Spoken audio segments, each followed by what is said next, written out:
The stagecoach lurched to a violent halt in the middle of the blinding snowstorm, and Josephine Wells knew with absolute certainty that her carefully planned future had just shattered like ice beneath a hammer.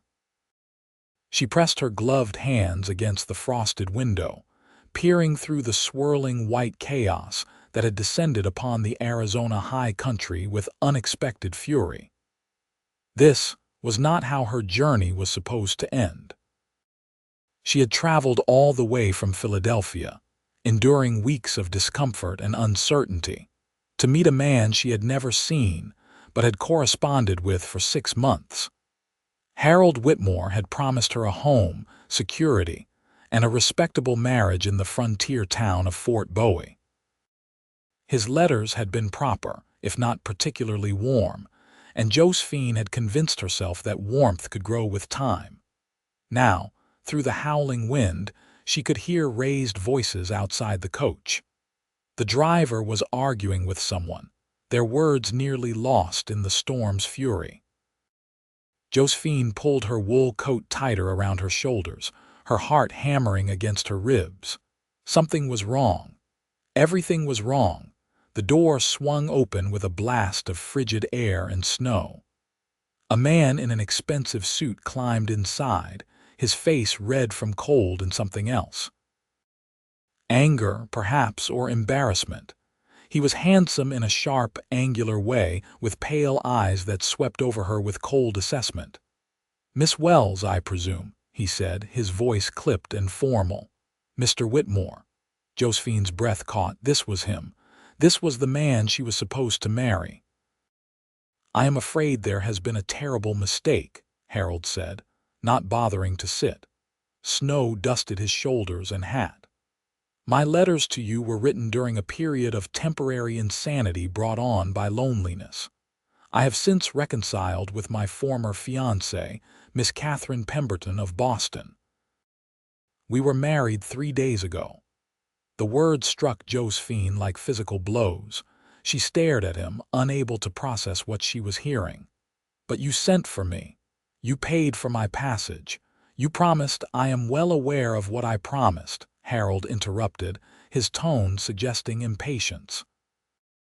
"And I am here to make amends for my poor judgment. I have arranged for you to stay at the boarding house in Fort Bowie for 1 week, all expenses paid. After that, you will have sufficient funds for passage back to Philadelphia." He reached into his coat and withdrew an envelope, which he placed on the seat beside her. "This should more than cover your inconvenience." Inconvenience? Josephine felt heat rising in her cheeks despite the cold. "I left my entire life behind, my position at the millinery shop, my rooms, my friends. I cannot simply return to Philadelphia as though nothing has happened. That is unfortunate, but it is no longer my concern." Harold's expression remained unmoved. "The driver will take you to the boarding house.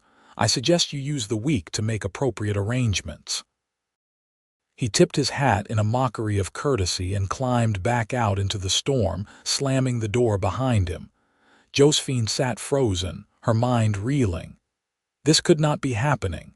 She had been so careful, so practical. She had asked all the right questions in her letters, ensured that Harold was a man of good standing and means.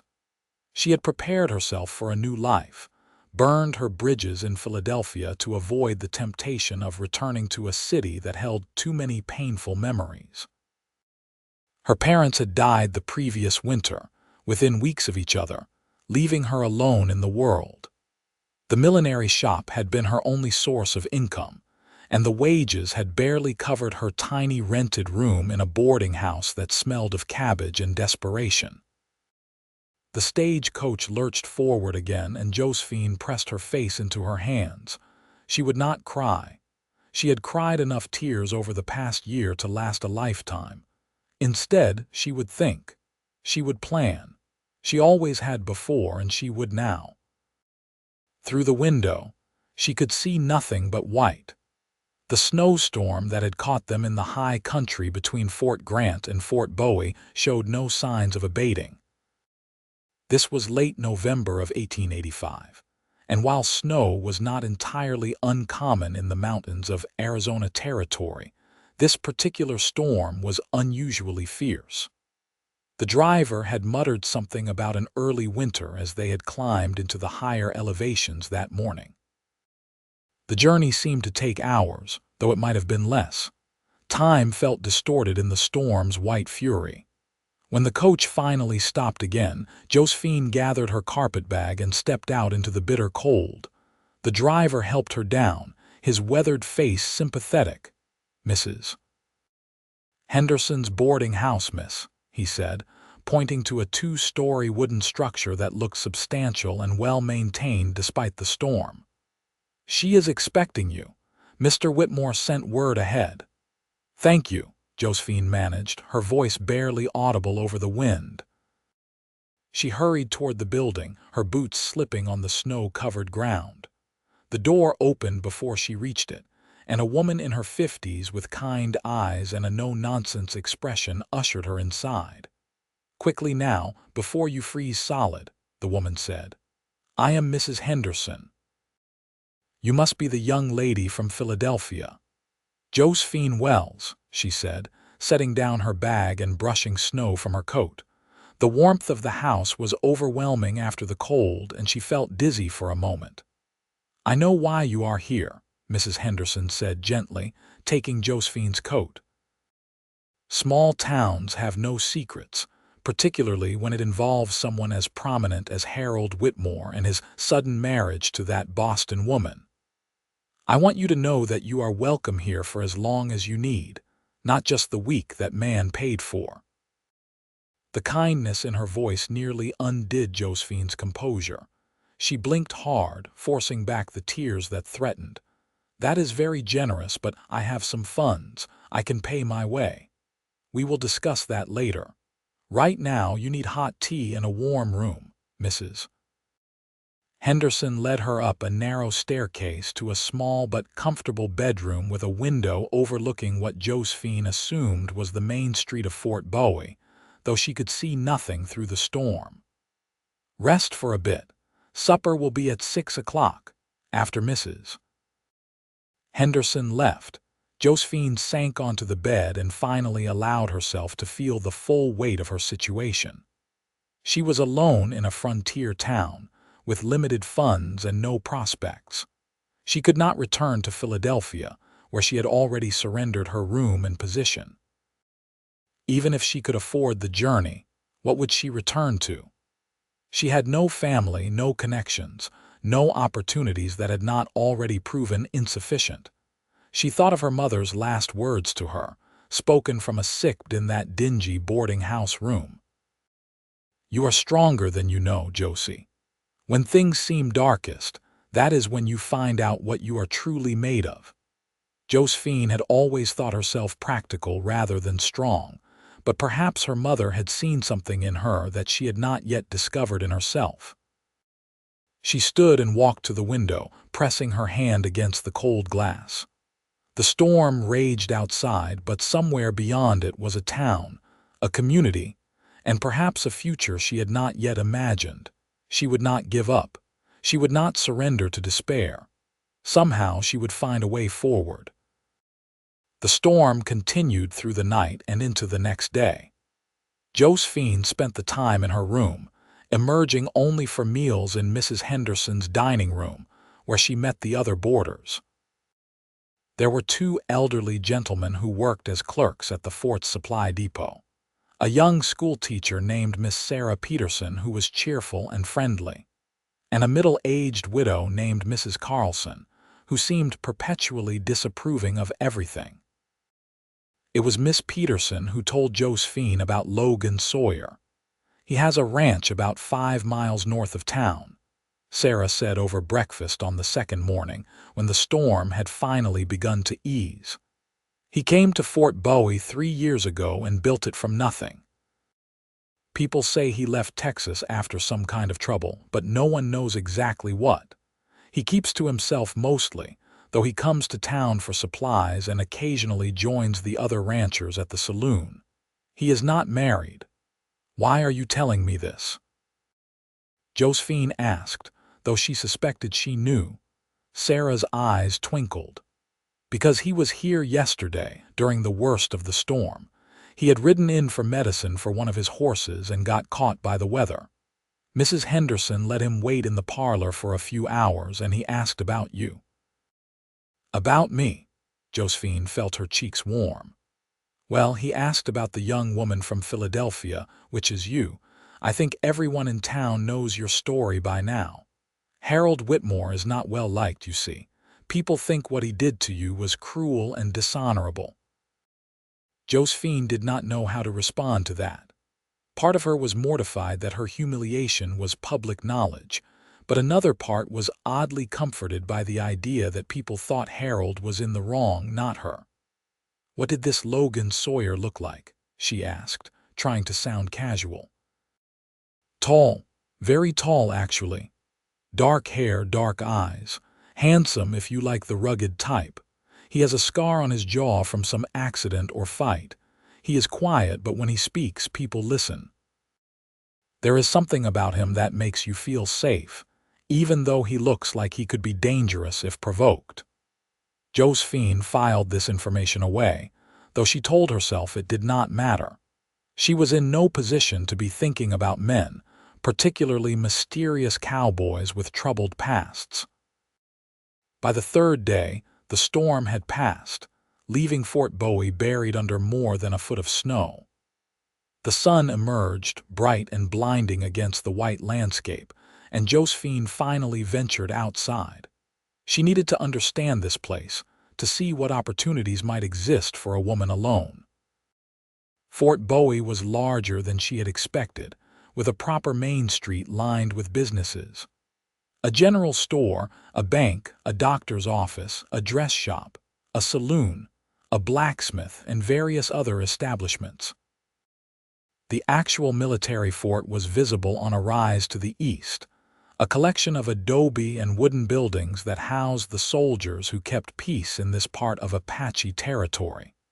Josephine walked slowly, her boots crunching in the snow, taking in everything.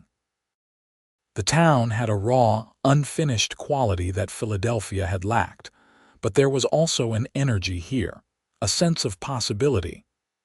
People were building things, creating something new in this harsh landscape. She stopped in front of the dress shop, studying the display in the window.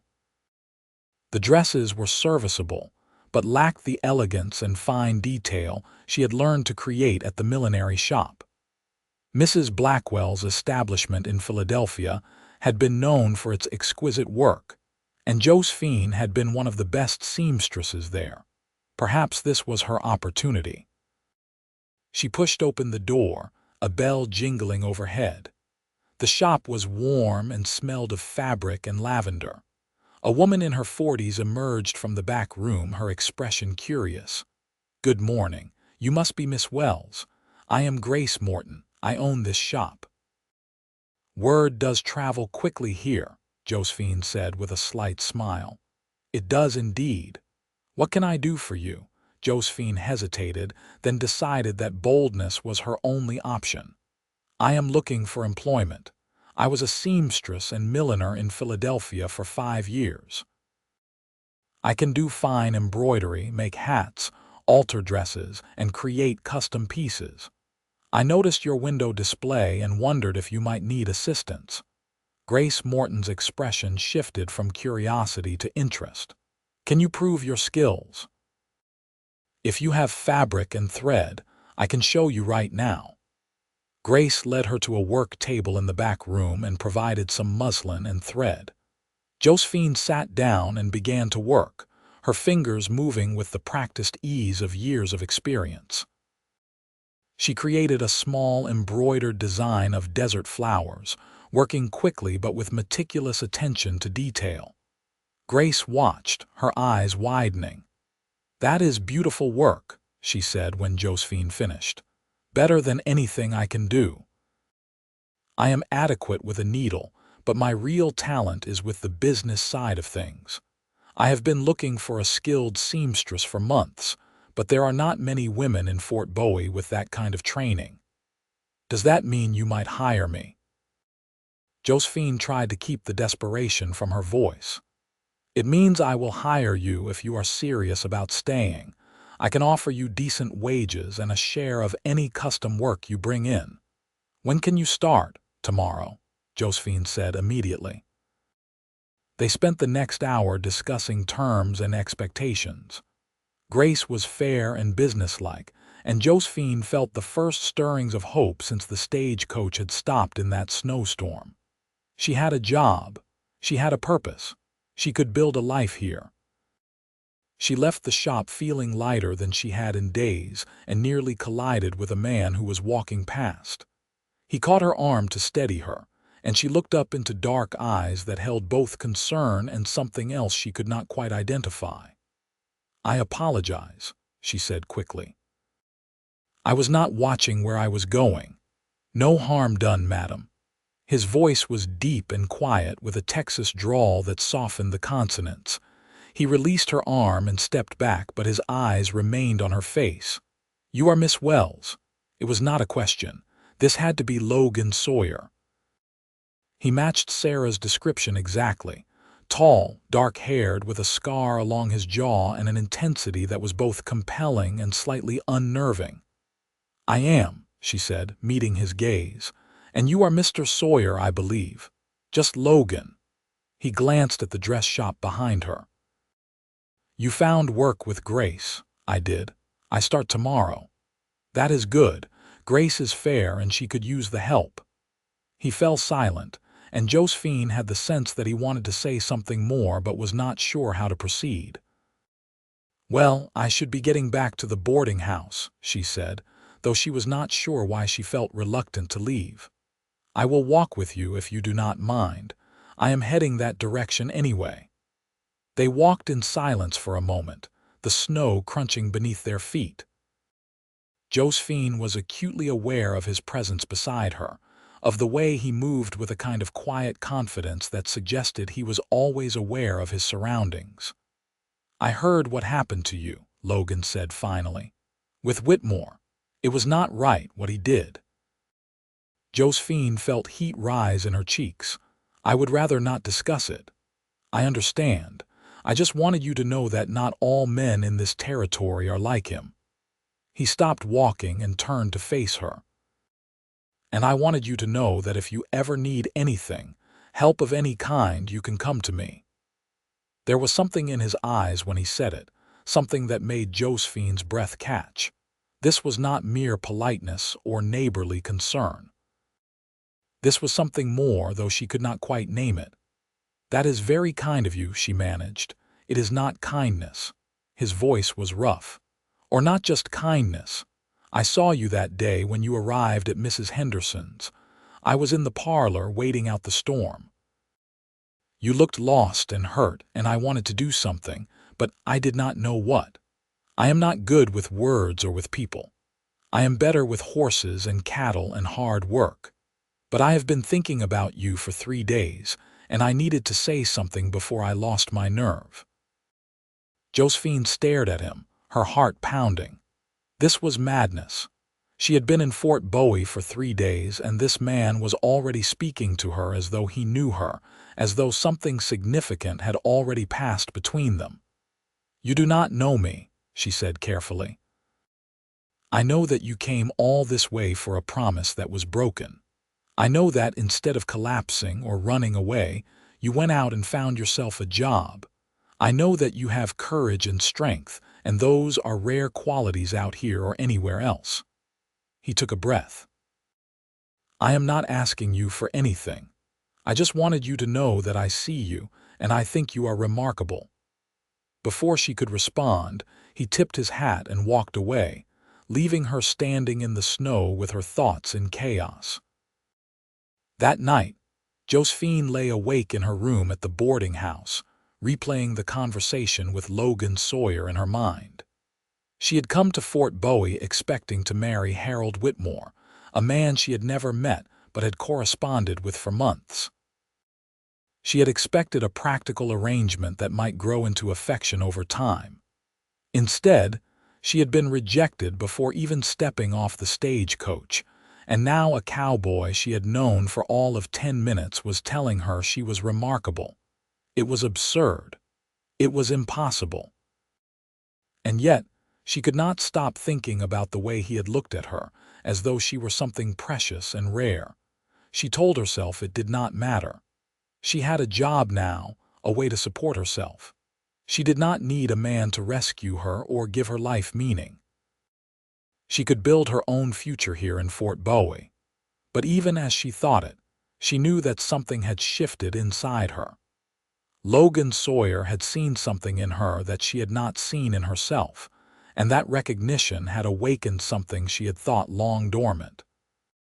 Work at Grace Morton's dress shop proved to be exactly what Josephine needed. The days were long but satisfying, filled with the familiar rhythm of needle and thread, fabric and design.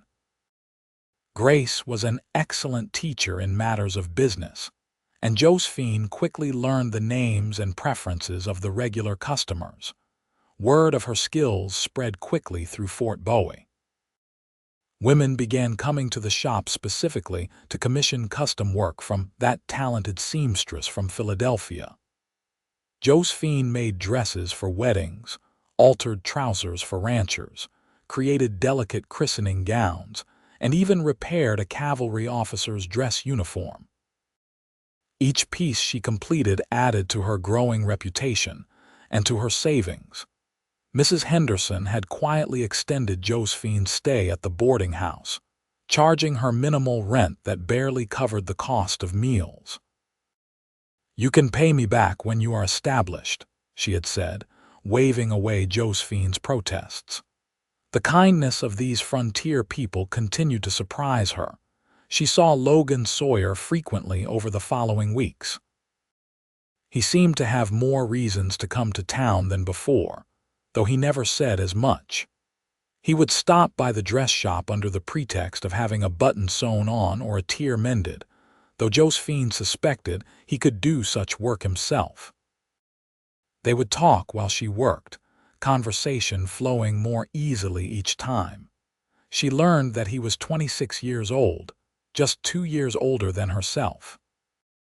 He had left Texas after his father's ranch had been taken by a dishonest banker who had foreclosed on a loan that Logan's father had actually paid off. His father had died of a heart attack during the legal battle, and his mother had passed away from grief 6 months later. Logan had nothing left to keep him in Texas, so he had taken what money remained and headed west to start over. "I wanted land that was mine," he told her one afternoon in early December as she repaired a tear in his work shirt. "Something no one could take away. The ranch is not much yet, just a small house and a barn, a few dozen cattle and horses. But it is mine, free and clear. I built it with my own hands." "That must give you a sense of pride," Josephine said, focusing on her stitching so she would not have to meet his eyes. "It does. But it is also lonely." His voice was quiet. "I did not realize how lonely until recently." Josephine's hands stilled. She looked up at him, finding his dark eyes already on her face. "Logan," she began, not sure what she wanted to say. "I know it is too soon," he said quickly. "I know you have been hurt and you need time. I am not asking you for anything. I just want you to know that I am here and I am not going anywhere." "Why me?" The question burst from her before she could stop it. "You could have any woman in this town. Why pursue someone who came here as a mail-order bride for another man? Because you are not just any woman." He leaned forward, his expression intense. "You are brave and strong and talented. You did not let Whitmore's cruelty break you. You picked yourself up and made a new life. That takes courage most people do not have. And beyond all that, when I look at you, I feel something I have never felt before. Like I have been walking in darkness and suddenly someone lit a lamp." Josephine felt tears prick her eyes. No one had ever spoken to her like this, with such raw honesty and emotion. Harold Whitmore's letters had been formal and distant, discussing practical matters and expectations. Her few suitors in Philadelphia had been tepid in their affections, offering her security rather than passion. "I do not know what to say," she whispered. "You do not have to say anything. Just let me keep coming around. Let me show you that I mean what I say." She nodded, unable to trust her voice, and returned to her stitching with trembling hands. Winter deepened over Fort Bowie, bringing more snow and bitterly cold nights. Josephine settled into a routine that felt sustainable, even pleasant. She worked 6 days a week at the dress shop, attended church on Sundays with Mrs. Henderson and Sarah Peterson, and spent her evenings reading in her room or conversing with the other boarders, and she saw Logan more and more frequently. He took her to Sunday supper at the hotel restaurant, where they ate roast beef and potatoes while discussing everything from their childhoods to their dreams for the future. He invited her to ride out to his ranch one crisp Saturday afternoon in mid-December, providing her with a gentle mare and riding beside her as they traversed the snow-covered landscape. The ranch was exactly as he had described it. Modest but well-built, with a house that was small but sturdy, a barn that housed his horses and a few cattle, and corrals that spoke of careful planning and hard work. The land stretched out in all directions, rolling hills covered in snow with mountains rising in the distance. "It is beautiful," Josephine said, meaning it. "It will be even better come spring," Logan said, helping her down from her horse. "The grass grows thick here, good for grazing. And there is a creek that runs through the property. Never goes dry even in the worst summers." He showed her around the property, pointing out where he planned to expand the barn, where he wanted to build a larger house someday, where he thought a vegetable garden would thrive. Josephine listened, watching the way his face lit up when he talked about his plans. This was a man who knew what he wanted and was willing to work for it.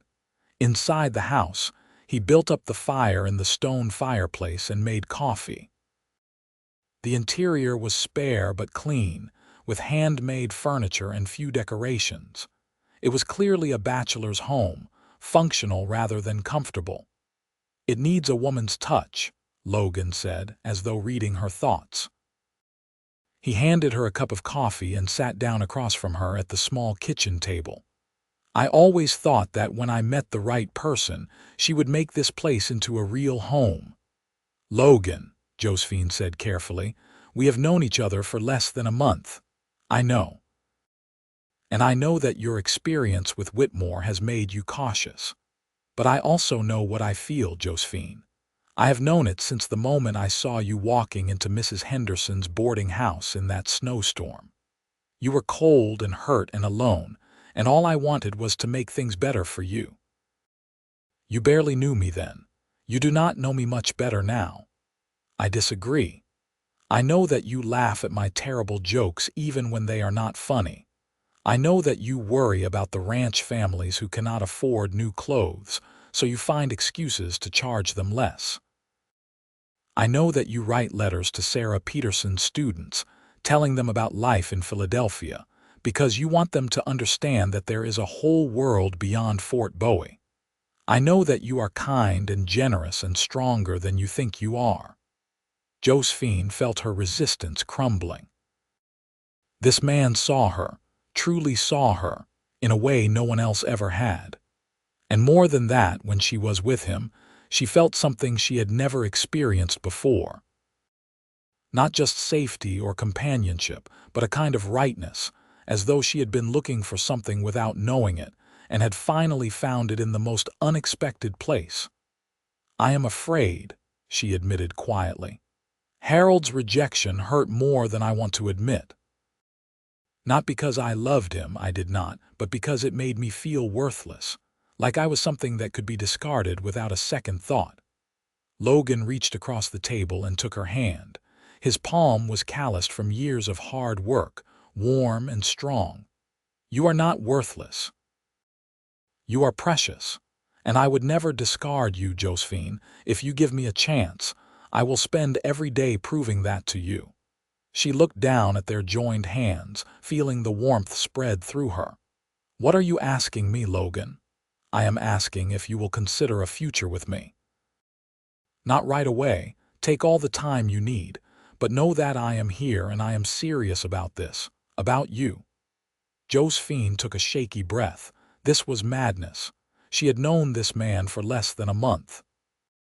She had come to Fort Bowie expecting one life and had been thrust into something completely different.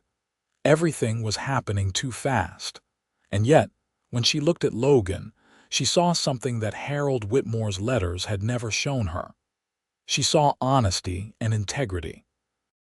She saw a man who was willing to lay his heart bare, to risk rejection for the possibility of something real. "I need time," she said finally. "I will give you all the time you need." Logan squeezed her hand gently before releasing it. "I am not going anywhere." They rode back to Fort Bowie as the sun was setting, painting the snow-covered landscape in shades of gold and pink. Logan left her at Mrs. Henderson's boarding house with a promise to see her soon, and Josephine went to her room with her thoughts in turmoil. Christmas came to Fort Bowie with surprising festivity. The town decorated the main street with pine boughs and ribbons, and the church held a special service on Christmas Eve that the entire community attended. Grace Morton closed the dress shop for 2 days, and Mrs. Henderson prepared a feast for her boarders that included roasted turkey, sweet potatoes, fresh bread, and apple pie. Logan brought Josephine a gift on Christmas morning. A beautiful shawl he had ordered from a catalog, made of soft wool in a deep blue that matched her eyes. She gave him a shirt she had made herself, with careful stitching and mother-of-pearl buttons, and the look on his face when he opened it made her heart swell. "No one has ever made me anything before," he said, his voice rough with emotion. "Then it is about time someone did," Josephine replied, unable to stop the smile that spread across her face. They attended Christmas dinner at the home of one of the ranchers, a man named Tom Harrison who had a wife and 3 children. The house was warm and noisy, filled with laughter and the sounds of children playing. Logan was different here, more relaxed, joking with Tom and helping the children with their new toys. Josephine watched him, seeing yet another side to this complicated man. "He will make a wonderful father someday," Tom's wife Clara said quietly, coming to stand beside Josephine. "He is good with children, patient and kind." Josephine felt her cheeks warm. "I suppose he would be. And you would make a wonderful mother." Clara smiled. "I see the way you look at my little ones. You have love to give." "I'm not even sure where I belong yet," Josephine confessed. "I came here for a life that did not happen, and now everything is so uncertain." "Life is always uncertain, dear. The question is not whether you know the future, but whether you are willing to build it with someone who will stand beside you no matter what comes." Clara patted her arm. "Logan is a good man, one of the best I have known. If he has chosen you, it is because he sees something special. Do not let fear keep you from something that could be wonderful."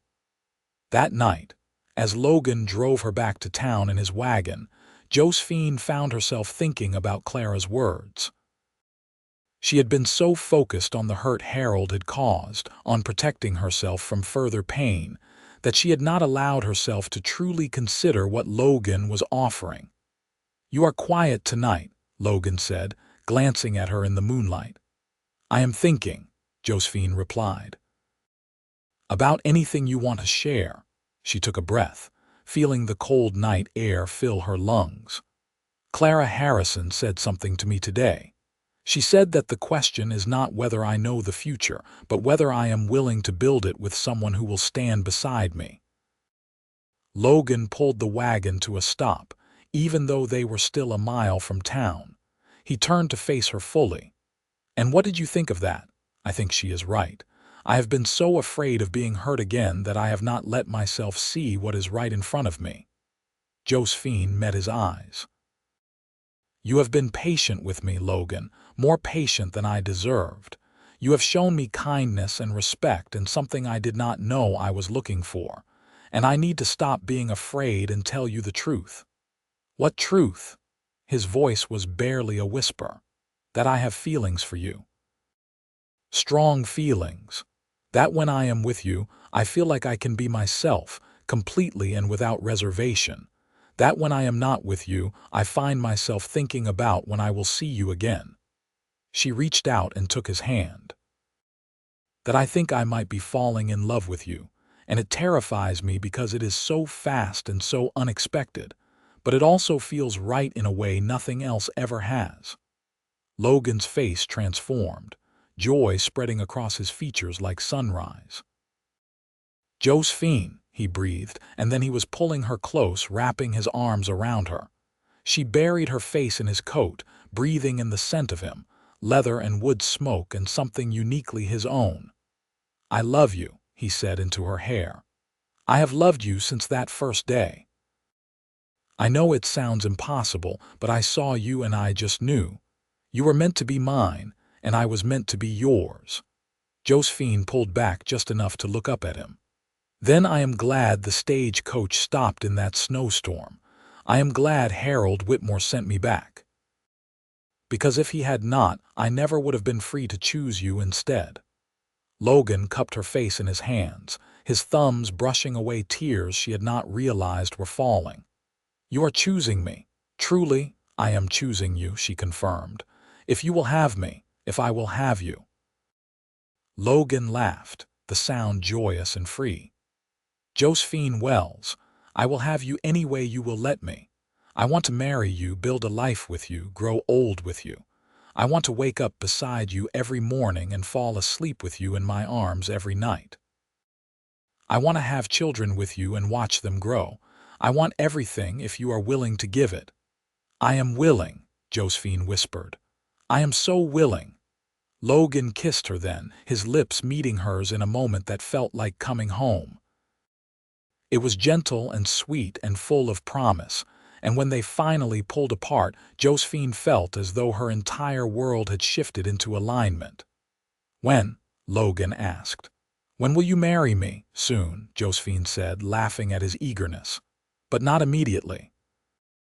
I want to do this properly, Logan.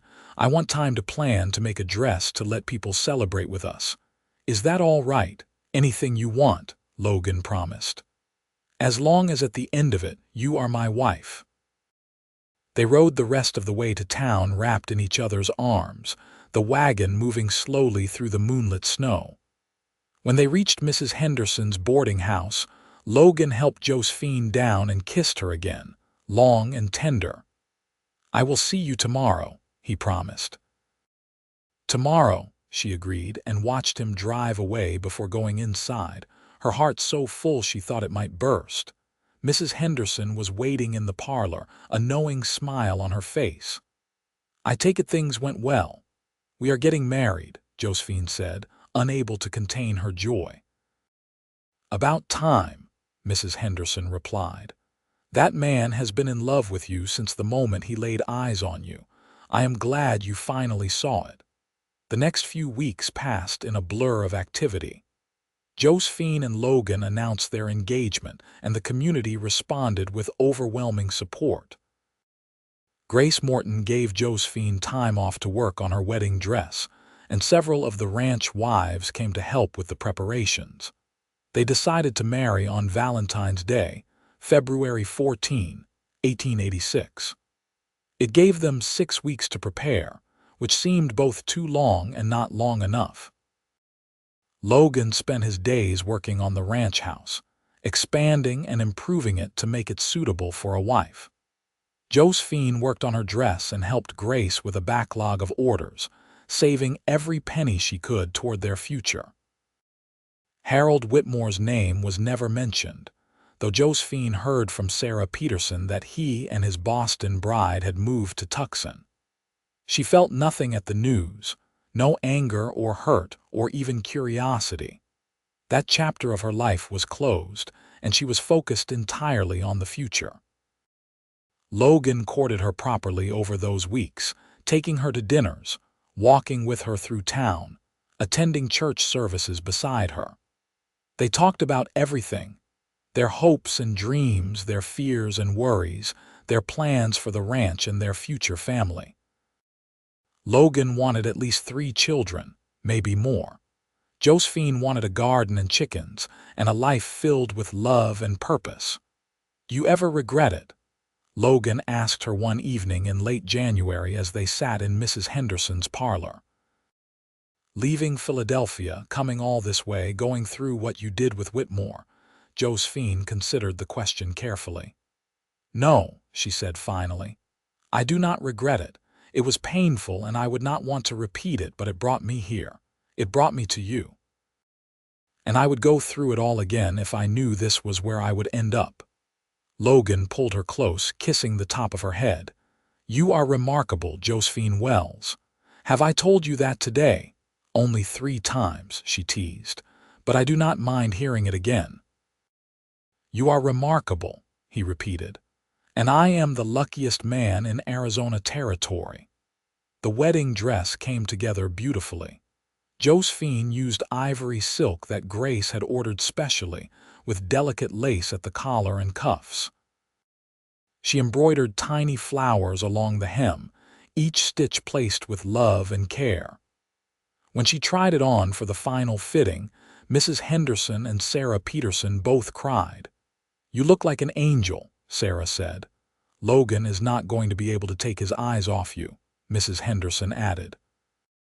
Valentine's Day dawned clear and cold, with bright sunshine glinting off the snow that still covered the ground. The wedding was held at the church at 2 o'clock in the afternoon, with most of Fort Bowie in attendance. The church was decorated with pine boughs and red ribbons, and someone had found hothouse roses to place at the altar. Josephine walked down the aisle on the arm of Dr. Marcus Fletcher, the elderly physician who had befriended her over the past months. She had no family to give her away, but Dr. Fletcher had offered, and she had accepted gratefully. Logan stood at the altar in a new suit, his dark hair neatly combed, his eyes locked on her face. The look in those eyes stole her breath, love and wonder and absolute certainty. She walked toward him feeling as though she were floating, her heart so full she thought it might overflow. The ceremony was simple but meaningful. They exchanged vows they had written themselves, promising to love and honor and cherish each other through whatever life brought.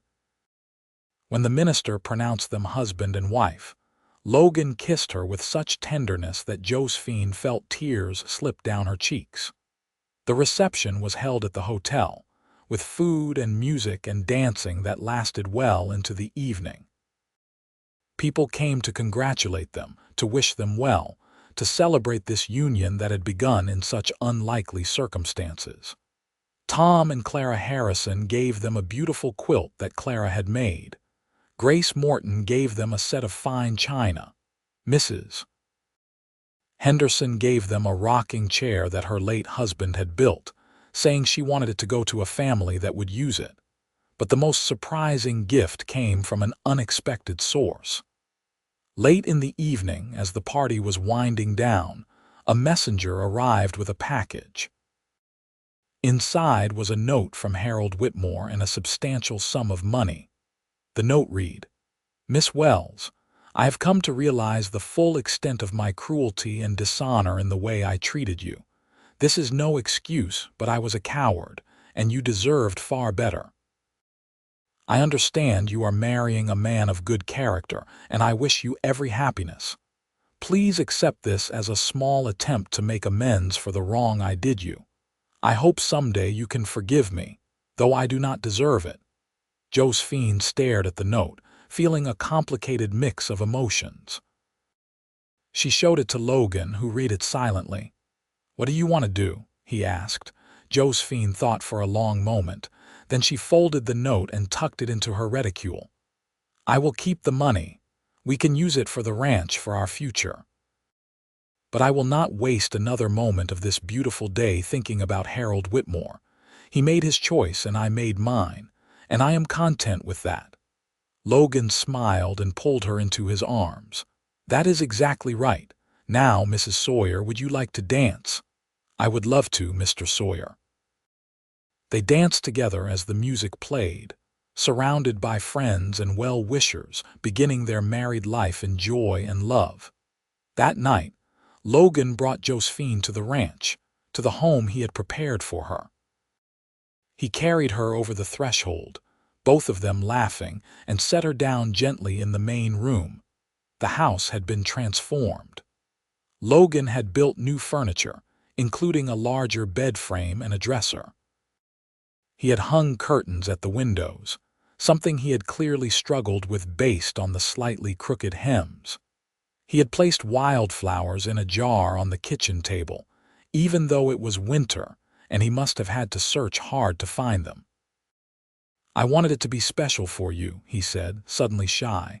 Josephine turned to him, her eyes shining. "It is perfect. You are perfect." She kissed him then, pouring all her love and hope and gratitude into that kiss. Logan responded with equal passion, his arms tightening around her. They made their way to the bedroom, shedding their wedding clothes between kisses and touches, learning each other with reverence and joy. Their wedding night was tender and passionate, filled with whispered words and gentle caresses. Logan was patient and attentive, making sure Josephine felt cherished and loved. And Josephine, who had thought herself too practical for romantic notions, discovered that she had a deep well of passion inside her that Logan brought to the surface.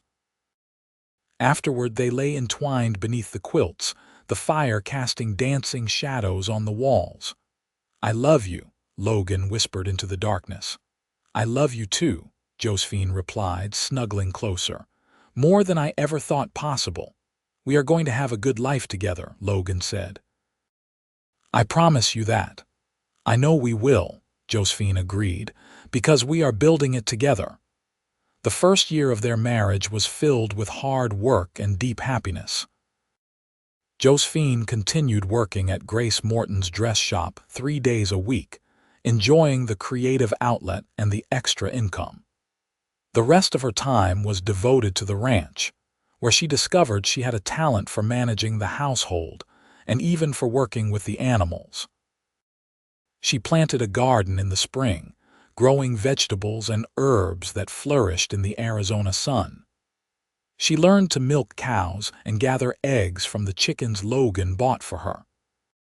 She helped with the branding and the cattle drives, earning the respect of the ranch hands Logan hired as the operation expanded.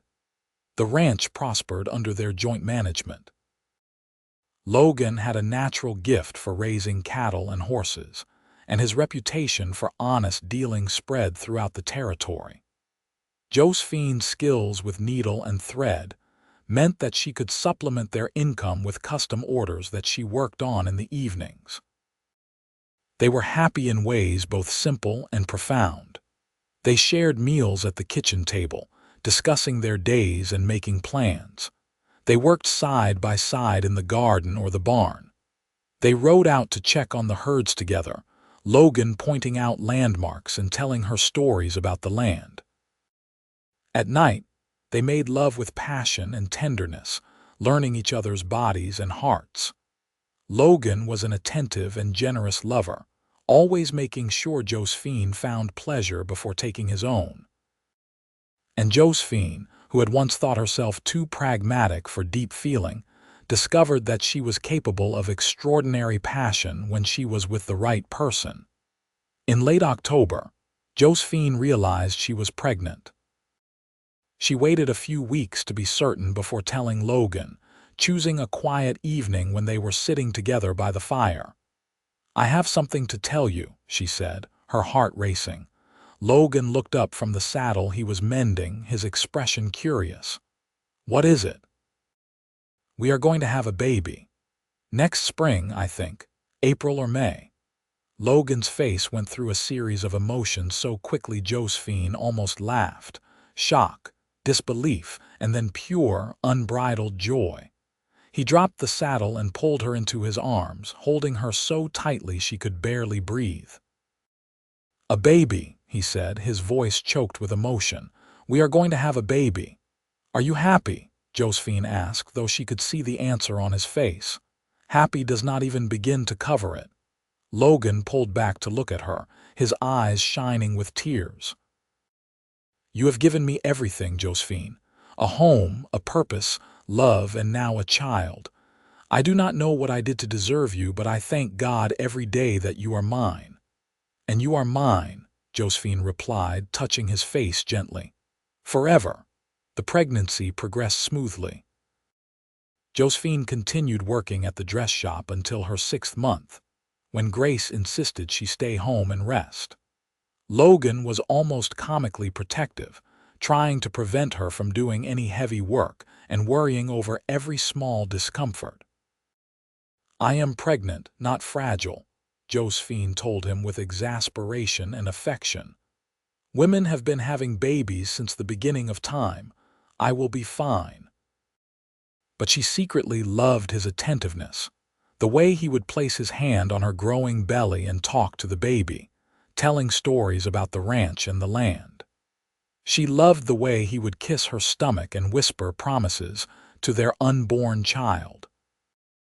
Winter came again, bringing snow and cold, and Josephine spent her days preparing for the baby's arrival. She sewed tiny clothes and knitted blankets.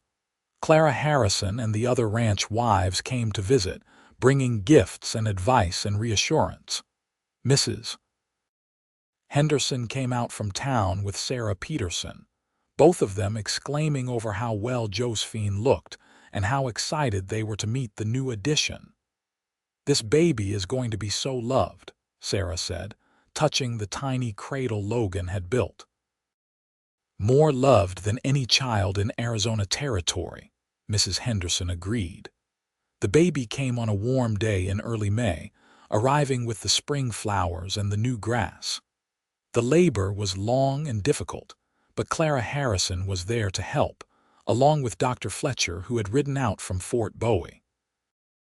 Logan stayed with Josephine the entire time, holding her hand and whispering encouragement, ignoring Clara's suggestion that he wait outside as most husbands did.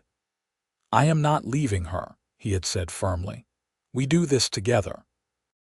When their son finally arrived, wailing lustily and absolutely perfect, Logan cried openly. He held the baby with such tenderness and awe that Josephine fell in love with him all over again. "What should we name him?" Logan asked, unable to take his eyes off his son. Josephine had been thinking about this for months. "I want to name him after your father." "What was his name?" "James," Logan said quietly. "James Robert Sawyer." "Then this is James Wells Sawyer," Josephine said. "James for your father, Wells for mine, and Sawyer because he is ours." "James Wells Sawyer," Logan repeated, testing the name. "It is perfect. He is perfect. You are perfect." He leaned down and kissed her gently. "Thank you, Josephine. Thank you for giving me this gift." The first year of James's life was exhausting and wonderful. He was a healthy, happy baby who rarely cried and seemed fascinated by everything around him. Logan was a devoted father, getting up for middle-of-the-night feedings and changing diapers without complaint. He would carry James around the ranch, pointing out the horses and cattle, talking to him about the land and the work. "He cannot understand you," Josephine said with amusement, watching them from the porch. "He will someday," Logan replied. "And when he does, I want him to know that all of this will be his, that we built it for him and for any brothers or sisters he might have." Josephine smiled, her hand drifting to her belly where another child was already growing, though she had not yet told Logan. They had been blessed beyond measure, and she knew it. Life settled into a comfortable rhythm over the next few years. Their second child, a daughter they named Alina Rose, arrived in the spring of 1888. She had Josephine's eyes and Logan's dark hair, and she was as spirited as James was calm.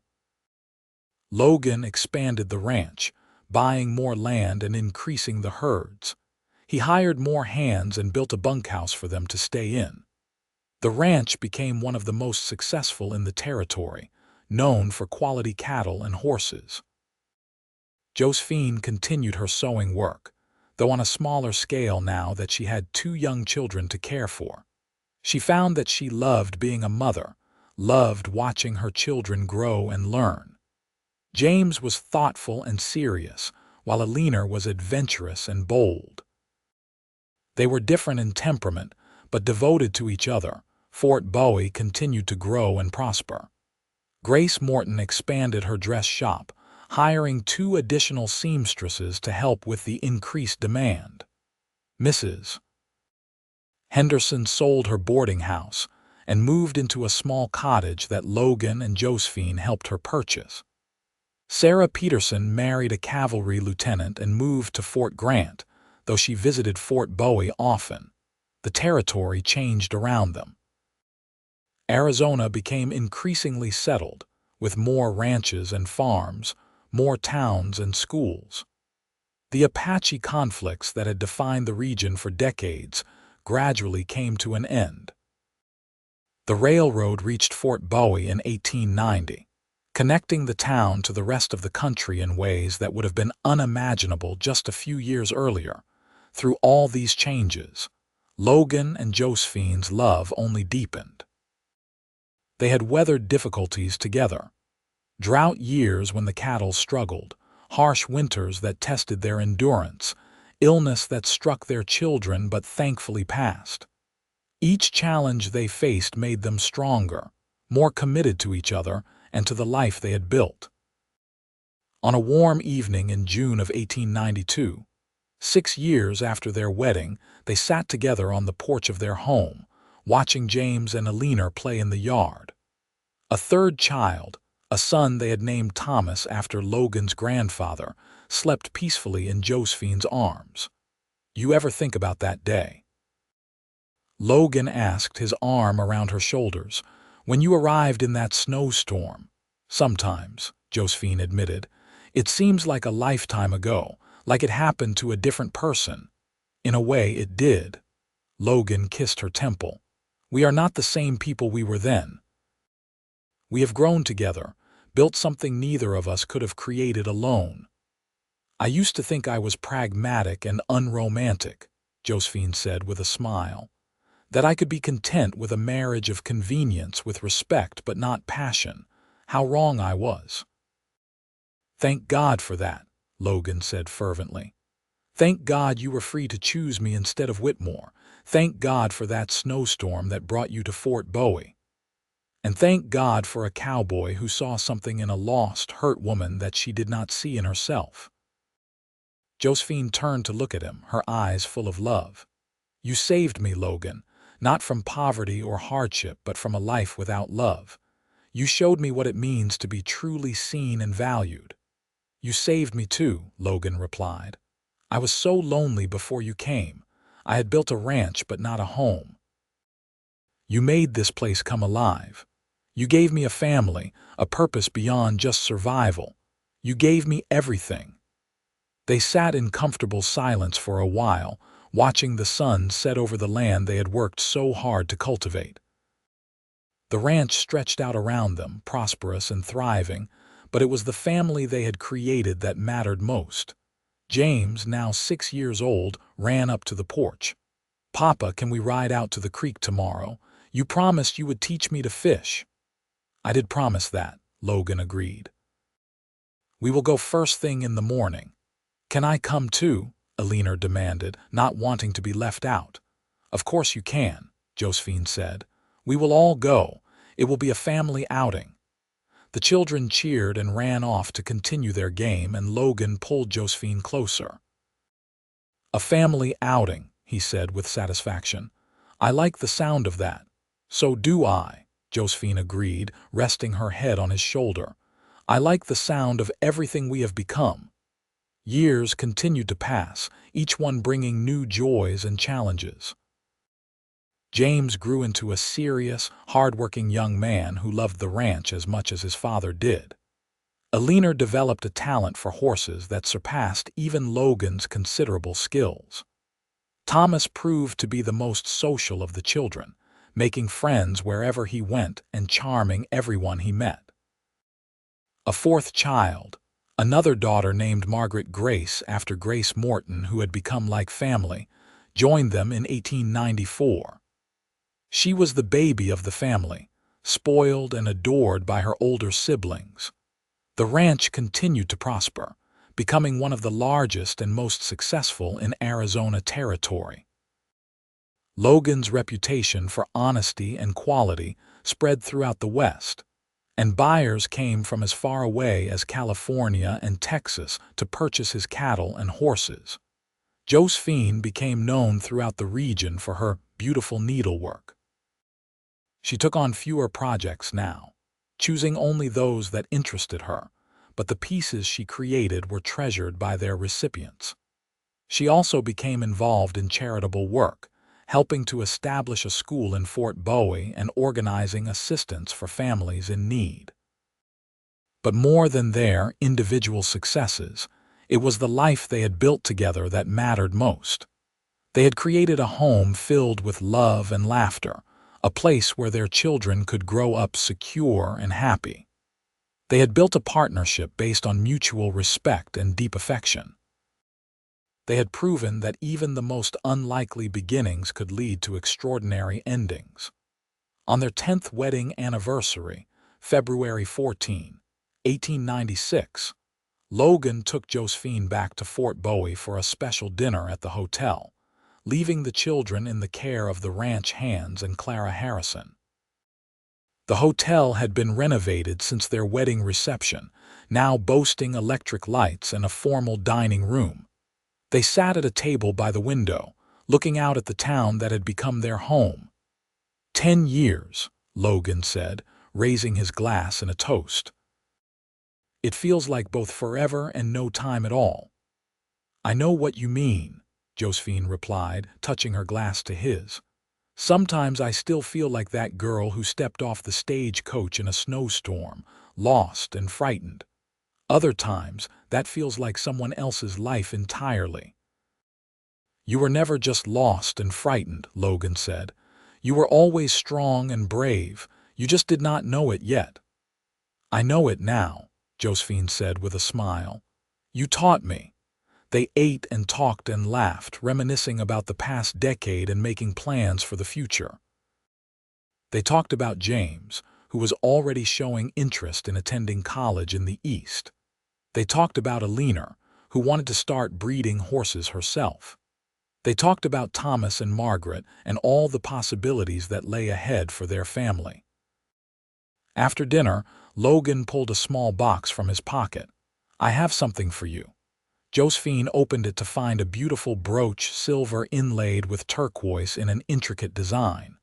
Logan, it is gorgeous. I had it made specially, he said. The design is supposed to represent new beginnings. When I saw it, I thought of you, of us, of how we started in such an unlikely way and built something so beautiful. Josephine felt tears prick her eyes. After 10 years of marriage, Logan could still surprise her, could still make her feel cherished and loved. I have something for you too, she said, reaching into her own bag. She pulled out a leather-bound journal. I have been writing our story, not for publication or anything like that, but for our children and grandchildren. So they will know how we met, how we fell in love despite everything that stood in our way. Logan opened the journal, reading the first few pages. His expression grew tender. This is beautiful, Josephine. Our children will treasure this. I hope so, she said. I want them to know that love is worth fighting for, that even when things seem darkest, there is always hope. Logan reached across the table and took her hand. I love you more now than I did on our wedding day.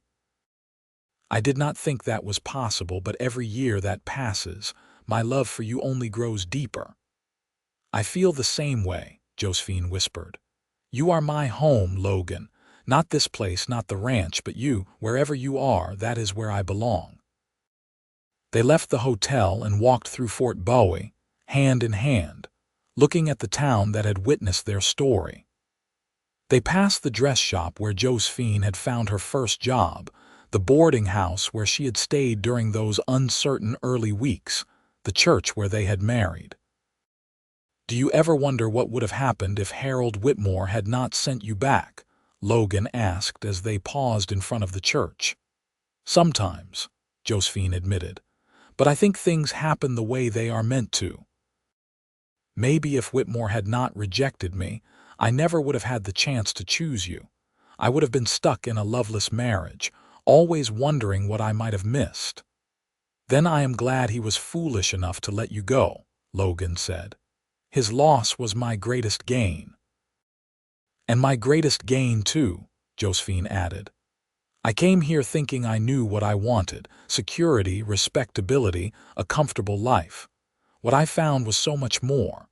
I found passion and partnership and a love I did not know existed." They returned to the ranch late that night, checking on their sleeping children before retiring to their own room. They made love with the practiced ease of long familiarity, but also with the passion that had never dimmed between them. Afterward, Josephine lay in Logan's arms, listening to his heartbeat, feeling utterly content. "Thank you," she whispered into the darkness. "For what?" Logan asked, his voice drowsy. "For seeing me when I felt invisible. For choosing me when I felt unwanted. For loving me when I did not think I deserved to be loved." Logan tightened his arms around her. "You were always worthy of love, Josephine. Always. I am just grateful I was the one who got to show you that." The years continued to flow like water, each one bringing its own joys and sorrows. They said goodbye to Mrs. Henderson, who passed away peacefully in her sleep at the age of 78. They celebrated James's graduation from college and his decision to return to the ranch. They watched Alina marry a horse trainer she met at a county fair, a young man named Peter who treated her like a queen. They saw Thomas become a teacher, choosing to educate the next generation rather than work the land. Margaret, their youngest, showed signs of inheriting her mother's talent with needle and thread. Logan's hair turned gray at the temples, and Josephine found her first silver strand on her 35th birthday. But age only made them more precious to each other, as they realized how fleeting time could be and how important it was to cherish every moment. In the spring of 1900, they became grandparents when Alina gave birth to a healthy baby boy. Holding that tiny life in his arms, Logan cried just as he had when his own children were born. "Another generation," he said to Josephine as they rode home from Alina's house. "Another chance to pass on what we have learned." "What have we learned?" Josephine asked with a smile. "That love is the most important thing. That family is everything. That hard work and integrity matter. That even when life throws you challenges, you can overcome them if you face them together." "Those are good lessons," Josephine agreed. "I think we have done well, Logan. Our children are happy and healthy and kind. We have built something that will last beyond our own lives." "We have," Logan agreed, "but I am not done yet. I plan to love you for at least another 40 years. Josephine laughed, the sound light and joyful. "Only 40. "Well, maybe 50, Logan amended. "Or as long as God gives us." They rode in comfortable silence for a while, watching the sun set over the land they had worked so hard to tame. The ranch had grown beyond their wildest dreams, encompassing thousands of acres and employing dozens of people.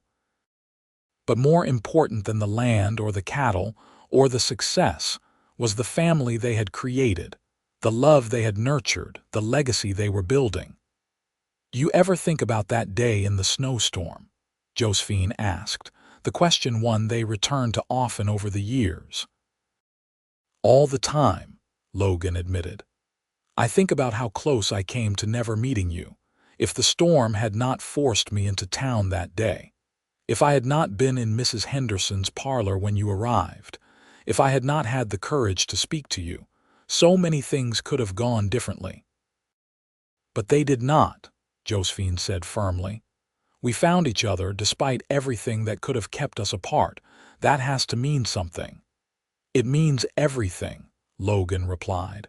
"It means that sometimes the worst things that happen to us lead to the best things. It means that rejection can be redirection. It means that love finds a way, even in the middle of a snowstorm." Josephine reached over and squeezed his hand, this man who had become her entire world. "I am so grateful that stagecoach stopped in that storm. I am so grateful Harold Whitmore sent me back, because if he had not, I never would have been free to choose you instead.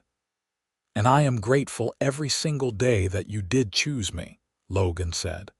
"That you took a chance on a lonely cowboy with a small ranch and a lot of dreams." "Those dreams came true," Josephine pointed out. "Every single one of them." "Not all of them," Logan said. "There is still one more I am hoping for."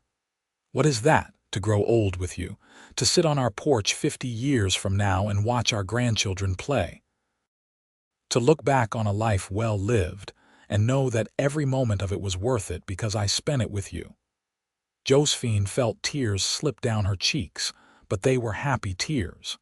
"That is my dream too, and I believe it will come true just like all the others have." They reached the ranch as the last light faded from the sky.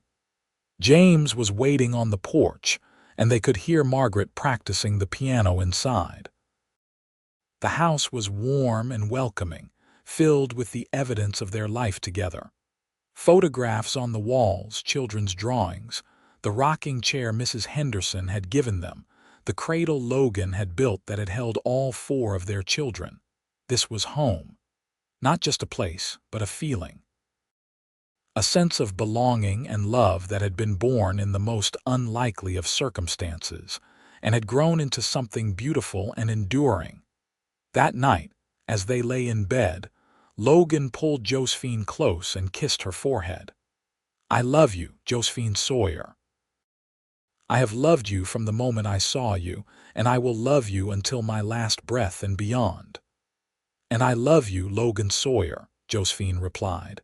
"You are my heart, my home, my everything. Thank you for choosing me." "Thank you for choosing me back," Logan whispered. They fell asleep in each other's arms, as they had done for thousands of nights before and would do for thousands more to come. Outside, the wind whispered through the pines, and somewhere in the distance, a coyote called to the moon. The ranch slept, secure and peaceful, built on a foundation of love that would weather any storm. The years continued their inexorable march forward. Logan and Josephine watched their children grow into adults with families of their own. They attended weddings and christenings, celebrated holidays and milestones, weathered the inevitable sorrows that come with a long life. James took over more of the ranch operations as Logan gradually stepped back, though Logan never fully retired. He loved the work too much, loved the land and the animals and the rhythm of ranch life. But he also recognized that it was time to let the next generation lead, to pass on what he had learned to his sons. Eleanor and her husband established their own horse ranch on land Logan had given them as a wedding present. Thomas became the principal of the Fort Bowie School, following in Sarah Peterson's footsteps. Margaret married a young lawyer and moved to Phoenix, though she visited the ranch often with her husband and children. Through it all, Logan and Josephine remained the center of their ever-expanding family. They were the ones everyone came to for advice, for comfort, for celebration. Their love story had become legend in Fort Bowie, told and retold as an example of how unexpected events could lead to extraordinary outcomes. On a crisp autumn day in 1910, Logan and Josephine celebrated their 25th wedding anniversary. The ranch house was filled with family. Their 4 children, now all adults, and 9 grandchildren, ranging in age from 10 to just 6 months. The entire Fort Bowie community came to celebrate with them, filling the house and yard with laughter and joy. Grace Morton, now elderly but still sharp-witted, gave a speech about how she had known from the first day that Josephine and Logan were meant for each other. Dr. Fletcher, well into his 80s, told stories about delivering their children and how proud he was of the family they had built. Clara Harrison, now a grandmother herself, talked about how their love had inspired her own marriage and made her believe in second chances. But the most touching moment came when James stood up to speak on behalf of his siblings. "My father once told me that the most important thing in life is not what you achieve, but who you choose to walk beside you on the journey," James said, his voice steady and clear. "He and my mother have shown us that truth every single day of our lives. They have taught us that love is not just a feeling, but a choice you make every day, a choice to be kind, to be patient, to be present, a choice to build something together that is greater than what either person could create alone." He turned to face his parents directly. "Mama, Papa, thank you for showing us what true love looks like. Thank you for creating a home filled with warmth and laughter and security. Thank you for teaching us that even when life does not go according to plan, something even better might be waiting just around the corner. We love you both more than words can express." Logan and Josephine stood together, their arms around each other, tears streaming down their faces. Looking out at the crowd of people who had gathered to celebrate with them, at the children and grandchildren who were the living proof of their love, they felt overwhelming gratitude. "I want to say something," Josephine said, her voice quiet but carrying in the sudden silence. 25 years ago, I arrived in Fort Bowie as a mail-order bride who had been rejected before ever meeting her intended husband. I was lost and frightened, and had no idea what my future would hold. If someone had told me then that I would find the love of my life, build a thriving ranch, raise 4 incredible children, and be surrounded by this much love and joy, I would have thought they were telling fairy tales. She looked up at Logan, her eyes shining. But fairy tales do come true, just not always in the way we expect. Sometimes you have to go through the storm to find the sunshine. Sometimes you have to be broken open before you can be truly whole. Sometimes you have to lose what you thought you wanted to find what you actually need. She turned back to the crowd. "I needed Logan, though I did not know it at the time. I needed this place, this community, this life, and I am so grateful for that snowstorm that brought me here. I am grateful to Harold Whitmore for sending me back, because it meant I was free to choose Logan instead. And I would make that choice again, 1,000 times over."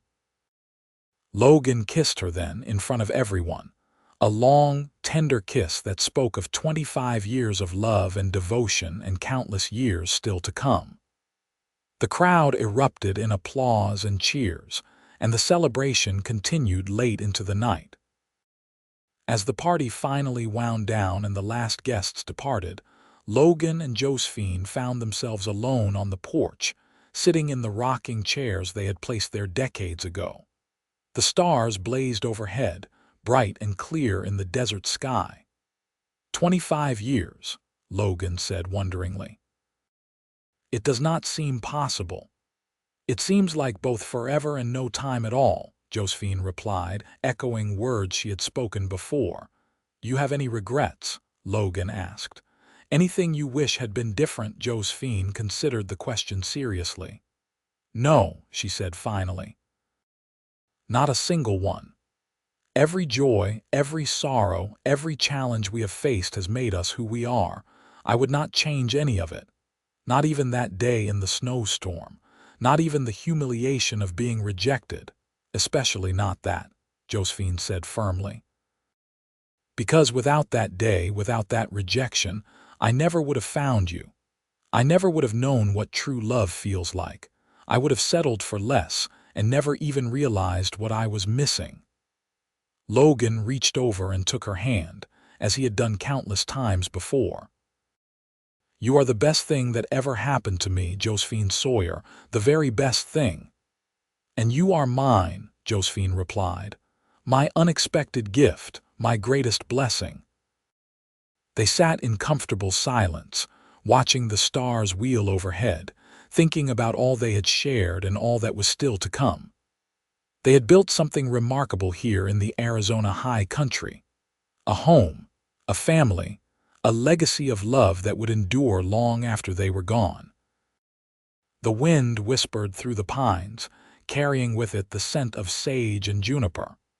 Somewhere in the distance, a horse whinnied. The ranch was quiet now, settled for the night, but it would wake again with the dawn as it had done for 25 years, as it would continue to do for generations to come. "I love you," Logan said into the darkness. "I love you too," Josephine replied. "Always and forever." And as they sat together beneath the vast Arizona sky, hand in hand, heart to heart, they knew that theirs was a love that would transcend time itself. A love that had been forged in the most unlikely of circumstances and had grown into something beautiful and eternal. A love that had begun when a mail-order bride was returned in a snowstorm and a cowboy said, "Then you are free to choose me instead." They had chosen each other, and that choice had made all the difference. The seasons turned as they always did, bringing spring rains and summer heat, autumn colors and winter snow. Logan and Josephine grew older together, their hair turning silver, their faces gaining lines that mapped a lifetime of laughter and love. But their devotion to each other never wavered, never dimmed. If anything, it grew stronger with each passing year. They became the patriarch and matriarch of not just their own family, but of the entire Fort Bowie community. People came to them for wisdom and guidance, knowing that they had weathered storms both literal and figurative, and had emerged stronger for it. On quiet evenings, they would sit on their porch and remember. They remembered that first meeting in Mrs. Henderson's parlor, the way Logan had looked at Josephine with such naked longing and hope. They remembered their wedding day, dancing together as the sun set over Fort Bowie. They remembered the births of their children, the first words, the first steps, all the milestones that had marked their journey together. And they remembered that snowstorm, that pivotal moment when everything had changed. When rejection had become redirection, when loss had become gain, when an ending had become the most beautiful beginning. "Do you think Harold Whitmore ever realized what he gave up?" Logan asked one evening, years after they had last spoken of him. "I do not know," Josephine replied honestly. "I hope he found happiness with his Boston bride. I hope he lived a good life. But I also hope he knows, somewhere deep in his soul, that he made the biggest mistake of his life when he sent me back." "His loss, my gain," Logan said, as he had said countless times before. "Our gain," Josephine corrected. "We gained each other, and that is worth more than all the gold in California." As the years accumulated, their children gave them more grandchildren, and eventually those grandchildren gave them great-grandchildren. The family tree that had begun with just Logan and Josephine grew into something vast and beautiful, spreading across Arizona and beyond. The ranch continued to prosper under James's management, with his own children learning the business just as he had learned it from Logan. Aliner's horse breeding program became renowned throughout the West. Thomas's educational reforms improved schooling across the territory. Margaret's children grew up to be lawyers and doctors and teachers, carrying forward the values their grandparents had instilled. Through it all, Logan and Josephine remained the heart of the family, the living embodiment of what love could be when two people committed themselves fully to each other and to the life they built together. On a warm spring morning in 1925, Logan and Josephine celebrated their 39th wedding anniversary. They were in their 60s now, still active but moving more slowly, still devoted but with a deeper appreciation for the time they had been given. They rode out to a favorite spot on the ranch, a hill that overlooked the valley where they had built their life. From here, they could see the house Logan had expanded over the years, the barns and corrals, the fields where cattle grazed peacefully. They could see Fort Bowie in the distance, now a thriving town with paved streets and automobiles, connected to the world in ways they never could have imagined in 1886. "We have been blessed," Logan said, his arm around Josephine's shoulders. "More than blessed," Josephine agreed. "We have been given a miracle." "Do you ever wonder what that young woman would think if she could see herself now?" Logan asked. "That frightened girl who stepped off the stagecoach in a snowstorm." "I think she would be amazed," Josephine said thoughtfully. "I think she would not believe that all of this was possible, that she could be this happy, this fulfilled, this loved." "And what about now? Are you happy now?" Josephine turned to look at him, this man who had been her partner and lover and best friend for nearly 4 decades. His face was weathered from years in the sun, his dark hair now completely silver, but his eyes were still the same, warm and loving and absolutely devoted to her. "I am more than happy," she said. "I am complete. You complete me, Logan, you always have." Logan kissed her softly, a gentle press of lips that still sent warmth flooding through her after all these years. "And you complete me. You are my heart, Josephine, my soul, my everything." They sat together on that hilltop as the sun climbed higher in the sky, holding each other, watching the land they loved. And they made plans, as they always had, for the future that still lay ahead. For the grandchildren's weddings they would attend, for the great-grandchildren they hoped to meet, for all the days and years that remained. "How much time do you think we have left?" Josephine asked, the question not fearful but simply curious. "I plan to love you for at least another 20 years, Logan said firmly, "longer if God is willing." 20 more years, Josephine mused. "That would make 45 years of marriage. I like the sound of that." "So do I," Logan agreed. "And we will fill every one of those years with love and joy and all the things that make life worth living." And they did. They continued to live fully and love deeply, treasuring each moment they were given together. They saw their children become grandparents themselves, creating an ever-expanding web of family that stretched across the Southwest. They adapted to the changing world around them, embracing new technologies and ideas while holding fast to the values that had always guided them. The years were not without challenges. They dealt with illness and loss, with financial pressures and family conflicts. But they faced everything together, just as they always had, their bond growing stronger with each trial they overcame. On February 14, 1936, Logan and Josephine celebrated their 50th wedding anniversary. The entire family gathered for a massive celebration that lasted 3 days. Descendants came from across the country: children, grandchildren, great-grandchildren, and even one great-great-grandchild, a tiny baby girl who represented the 6th generation touched by Logan and Josephine's love. The Fort Bowie newspaper ran a special feature about them, calling them the heart and soul of our community, and detailing their remarkable love story. Other newspapers picked up the story, and for a brief moment, Logan and Josephine became famous.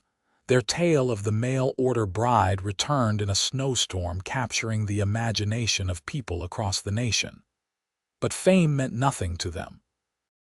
What mattered was the family gathered around them, the evidence of the life they had built together. What mattered was each other, still and always.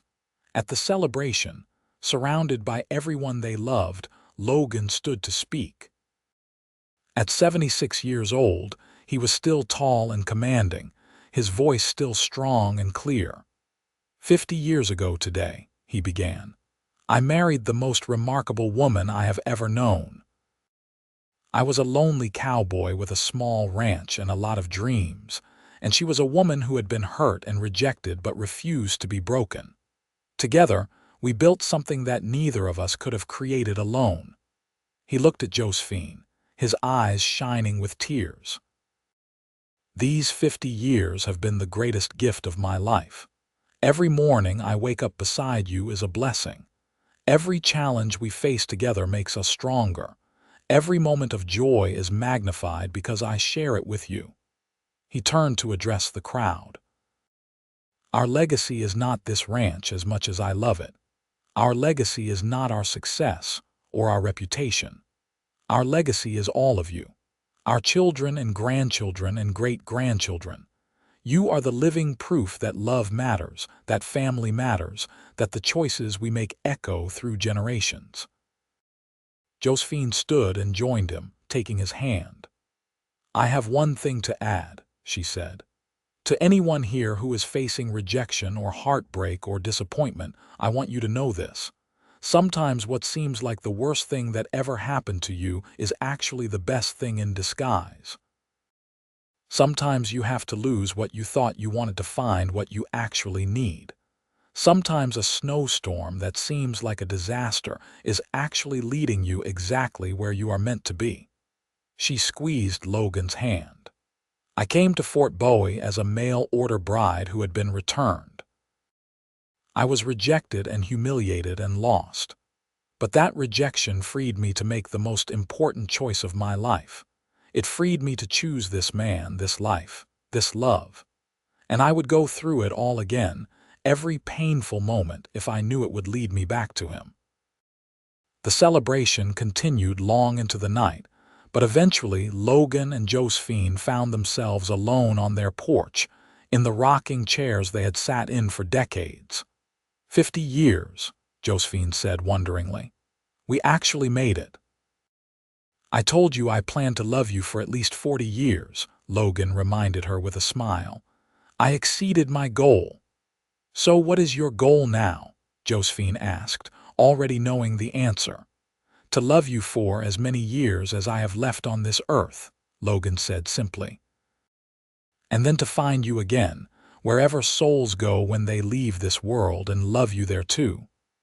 Josephine leaned her head on his shoulder, feeling the steady beat of his heart, the warmth of his body beside hers. That sounds perfect, she whispered.